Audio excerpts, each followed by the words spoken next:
Hello and welcome back to my kitchen.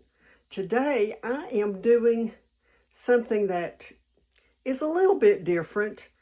Once in a while my husband and I love a pancake, but because of the sugar content, and we're neither one of us diabetic, but we still try to do low carb, but because of the sugar content of just the pancake itself, I try to do things to lower the carbs.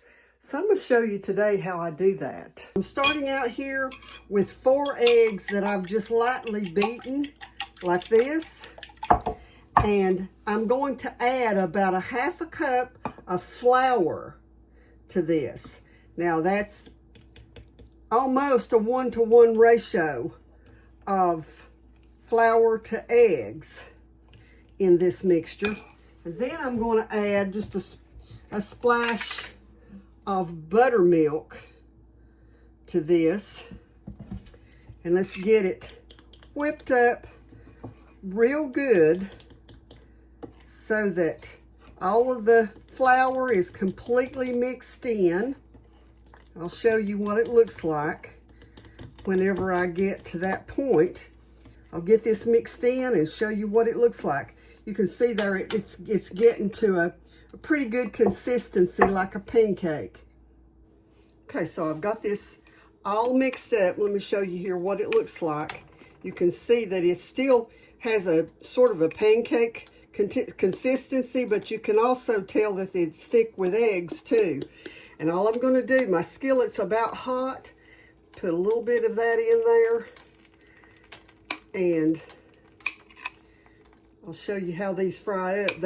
You really can't tell a whole lot of difference in the way that they fry, but you can sure tell a difference in the color. You can see how yellow they are. And then I cook them on a medium. Once the skillet gets hot, I cook them on a medium temperature.